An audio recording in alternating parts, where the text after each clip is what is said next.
I will tell you, particularly over the last 4 or 5 years, I'd wake up every morning, I'd look east, and I'd look north. Because I knew for a fact that Mary Fallon and Bobby Jindal were over there trying to figure out a way to make their states more competitive, to come across the border and try to lure a few businesses over to their side of the border. So anyway, and that's the type of competition we really need in this country. So anyway, it's good to be here with you. What I call ground zero in the energy revolution that's transforming our country and making our country more secure because of the energy patriots that reside in Oklahoma. I think it's been some 4 months now since I left the governorship. I gave up my day job, so I have been free to roam around the country. And I've been having a memorable time. I mean, just going across this country from coast to coast. And, you know, and I found that despite all of the little pessimism, if you will, that's underneath all of this, some hard years that this country's been through, Americans have not lost hope. Now, I will just say they've lost faith in their leaders in Washington, D.C.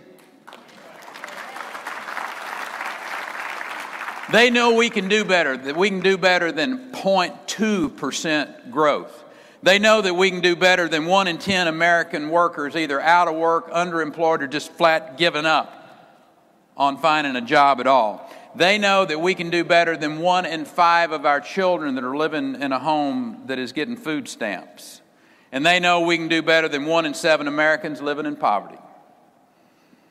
See, Americans see this chaos in the Middle East. They see a president who has demonstrated weakness instead of resolve. This president who's vacillated when we needed to stand strong. A few days ago, we learned from news reports that ISIS, that black ISIS flag was flying over the city of Ramadi. That's a strategic city in that Anbar province where there were extraordinary young Americans who gave everything, sacrificed their lives. Ramadi was the place where the Sunni awakening occurred, where Sunni leaders banded together and stopped the insurgency, working with the Americans. And years later, on the heels of that surge, we had won the war in Iraq. But our current president has lost the peace. And now we have ISIS rolling across that part of the country in American vehicles with American weapons, taking areas that we had secured with the treasure of American blood. And of course, they achieved their foothold in Syria. They crossed a red line when there was one drawn on the ground with no consequences, I might add. They were contributing to the entire instability of the Middle East. Now we see the Islamic Republic of Iran that's negotiating a nuclear deal with our president. A deal that, as it currently stands, doesn't limit the nuclear ambition of Iran. It actually legitimizes it.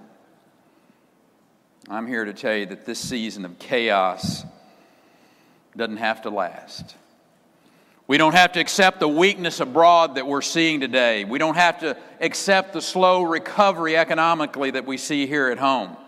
We have the power to make our country new again, to assert American values abroad again, to rebuild our job base at home again.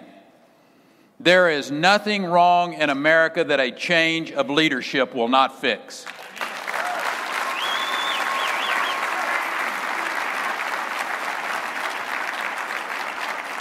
When you think about it, I kind of feel like it's 1979 again. And 10 years after Jimmy Carter and that Iranian hostage situation, we rebuilt our economy, We strengthened our military. We saw the Berlin Wall fall and Soviet communism defeated because we had a president that understood when America's strong, the world is safer. And we can do this again. So the fact is, what we see today, we don't have to live with, because we know that in 2016, if we elect a Republican president, we're going to have better days in front of us in this country. Now, let me just say, we shouldn't nominate just any Republican candidate. Let me tell you a few of the qualities that I think that individual might need to have. After 2 terms of a president who has little executive experience, who is long on rhetoric but pretty short on a record of achievement, I don't believe the American people are going to simply trust the rhetoric. It's going to be a show me, don't tell me election where voters look past the rhetoric, look at the record. Leadership's not a speech on the Senate floor, it's a record of action. It's not what you say, it's what you do. It's not going to be good enough in 2016 just to say the right things. You must have a record that demonstrates that you know how to do the right things and that you've done the right things. Executive experience matters. A record of signing balanced budgets, creating jobs, overseeing military forces, all of that matters. The stakes are too high for leadership that's unproven. America has entered a time of testing.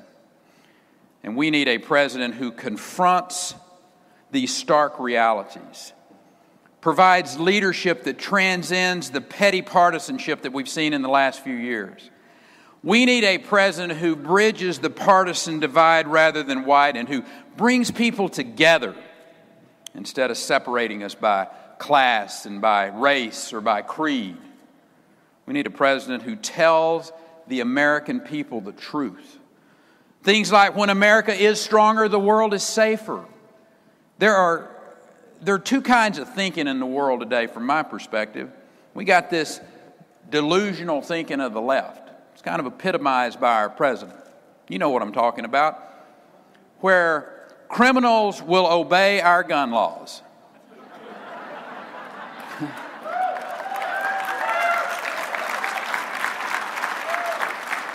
That kind of thinking that says when state sponsors of terrorism, they're going to put down their arms to obey a nuclear agreement. You know, where radical groups like ISIS are really not religious in nature. Now, the rest of us, we subscribe to what I recall reality-based thinking, where radical nations should not be appeased, they need to be opposed, where the best defense against crime is an armed citizen. That's the kind of thinking we need in this country. You bet.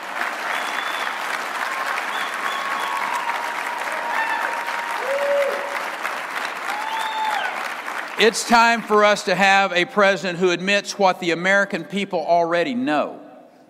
We face a global struggle against radical Islamic terrorists, and we are in the early stages of this struggle. The great lesson of history for us is that strength and resolve bring peace and order, and weakness and vacillation invite chaos and conflict. If I were the President of the United States today, I would send a very strong message. I would restore our strong relationship with Israel and insist that it has the right to exist as a Jewish state.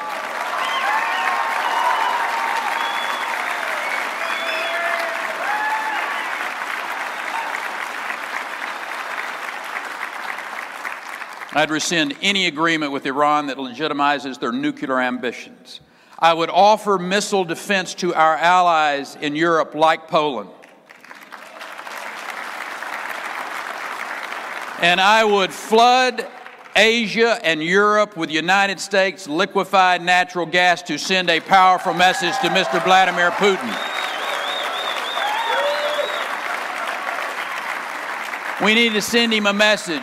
Mr. Putin, if you're going to use energy as a weapon, the United States is going to deploy the largest arsenal.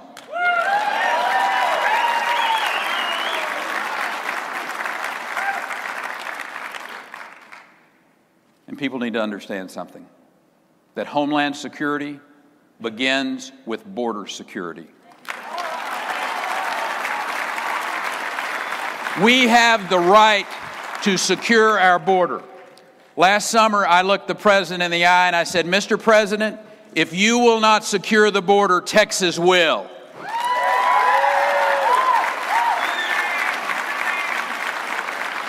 And that's when I deployed the Texas National Guard to the border to take on the drug cartels, those transnational gangs, the ones that are shipping across the weapons, the drugs, the people. And I might add, I had a helper, an individual, Mary shared with you. We had the conversation 2 years ago, or last summer actually. And she said, Governor, if you need Oklahoma's help, we will be there. Thank you, Mary Fallon, for that.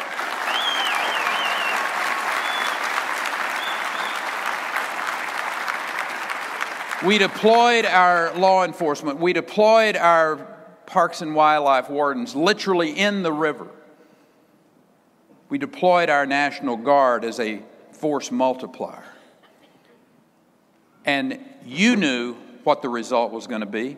I knew what the result was going to be. We had a 74% decrease in apprehensions in that region of the border because we were securing that border. It's time for Washington to do their job and secure our border.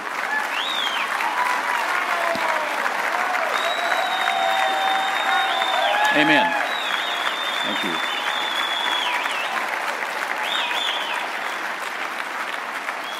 So, to rebuild our military, to reassert America's influence abroad, to deploy our resources that are needed to secure our border, we know what we need to do. We need to restore the American economy.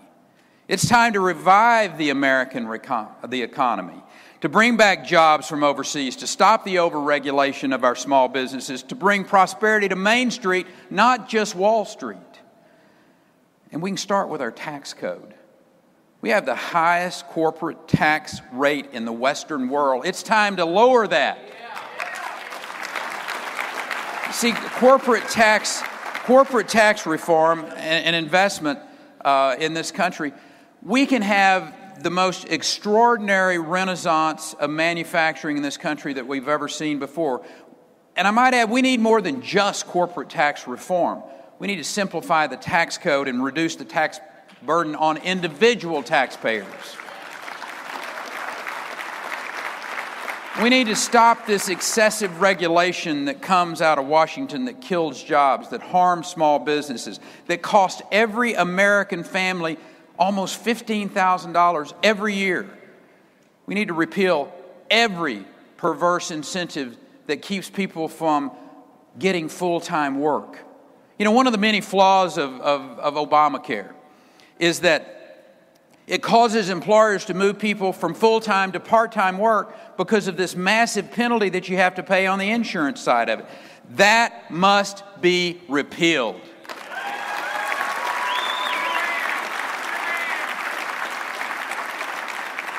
So clearly, the next president needs to look at all the regulations. And if it's a job killer, repeal it, period.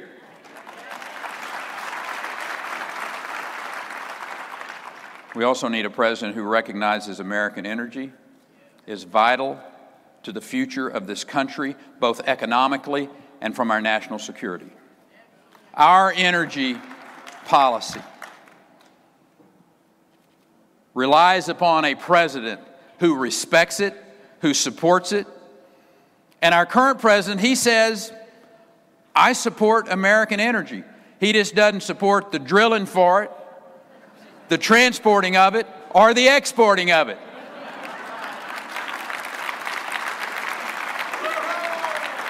His energy policies doesn't amount to anything more than they're going to study it, they're going to delay it, and then he vetoes something to pander to a political base. That's his energy policy.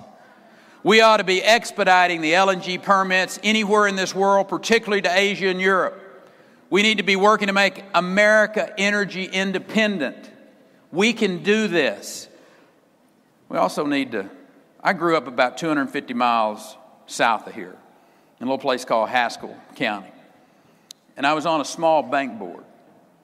And it paints my worldview about things like Dodd-Frank banking regulations. And we need to confront the reality of these banking regulations. The fact is, it didn't end too big to fail. It just codified it in the law. American people see this rigged game that's being played out there where insiders get rich and middle class gets to pay for it. There's something wrong when the Dow Jones is near record levels and a small business can't even get a loan because of the regulatory climate. There's something inherently wrong with that. The perspective of that leads me to ask this question. Since when did capitalism involve the elimination of risk for our biggest banks while regulations strangle our community banks? Capitalism is not corporatism. It is not a guarantee. Capitalism is not a guarantee of reward without risk. It's not about Wall Street at the expense of Main Street. We need to return hope and opportunity to our Main Street citizens if we're going to revive this American dream again. And I know it can be done. I'm as optimistic about the future of this country as I've ever been. I know this can be done, and I know it can be done because I've seen it done in my home state over the last 14 years. In the last 7 years, my home state created 1.5 million jobs while the rest of the country collectively lost 400,000 jobs. We prioritized education. In 2003, we were 27th in the nation in high school graduation rates. Last year, we were second highest graduation rates in America.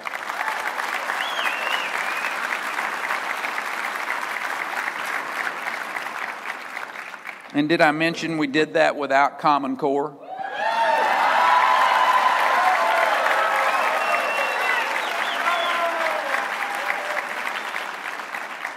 Let me make something abundantly clear. Let me tell you why I oppose Common Core. And your common sense will tell you that this is correct. I trust Mary Fallon and the legislature in Oklahoma and the citizens of this state, the teachers and the school administrators working together to come up with a curriculum for your children rather than some bureaucrat in Washington, D.C.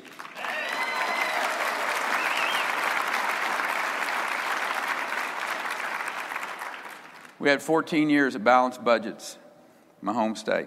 Largest tax cut in the history of the state of Texas happened under my watch. The formula for our success was really pretty simple. You keep the taxes as low as you can while delivering the services that the people want. You have a regulatory climate that is fair and predictable.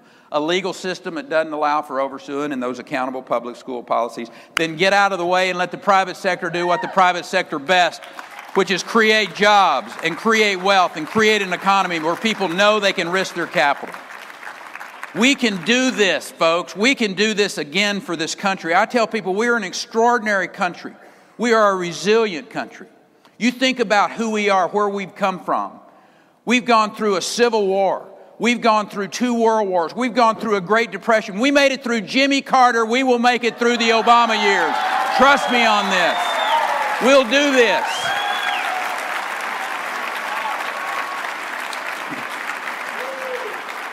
We just need leadership in the White House again. You know, there was a former Texas governor, Sam Houston, who had a little bit to say about leadership. He said, do right and risk the consequences. I've always pursued that righteous path. No political matter got in my way from making the right decision. And I've faced my fair share of leadership challenges. Nobody came and handed me a manual and said, here's how you deal with tens of thousands of people that are going to cross your border, getting out of the way of a hurricane. When that governor called me and said, hey, listen, we need to send 25,000 people to your state, I said, send them. There wasn't anybody that gave me a manual that said, here's how you deal with Ebola. It's going to show up in your state first. Nobody gave me the how-to book to deal with 70,000 children on our border last summer. That's what executive leadership is all about. That's what America, I think, is hungry for. Someone that's been tested. Someone that you know what they're going to do. And we've been tested in the state of Texas. We've been tested by Hurricanes Katrina and Rita and Ike. We've been tested by the space shuttle falling out of the sky. We've been tested by Ebola. We've been tested by that border crisis. You see, a lot of candidates will say the right things. Whether it's about the border, whether it's about taxes, whether it's about spending, but we need a president who has done the right thing, is going to do the right thing. That's the leadership we're looking for in this country.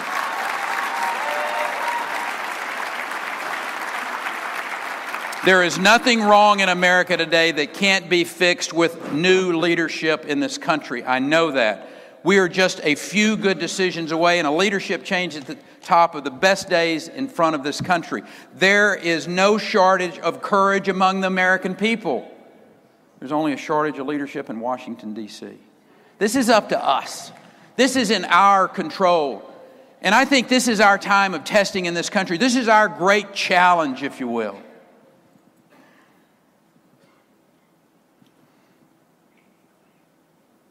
I was raised on a dryland cotton farm by a great patriot. 15 years ago, I took him back to his old air base in England, and we visited this place where was probably as vibrant as he had ever been as a 19-year-old boy, flying 35 missions across Nazi-held Germany. We walked down the old sidewalks. We walked down the runway where he had taken off. Then we flew across the English Channel together to go to that cemetery above Omaha Beach for those 6th of June ceremony to celebrate the start of the liberation of that entire continent. My dad and I standing there looking at those thousands of white crosses and stars of David. You know, interestingly, they all face west. West across that ocean back to the country they loved. The country that they had sacrificed their lives for. To an America they would never return home to. And it struck me that every one of those headstones is standing there in silent judgment of us today. Asking that question of whether their sacrifice was worth it. Well, ladies and gentlemen, I want to give them that answer. I want to give them that answer in November of 2016 when we elect a patriotic American Republican President of the United States and we put this country back on track to be the absolute greatest country in the world. The best days are ahead for us, my friends. Let's make this happen. God bless you. God bless America. Thank you.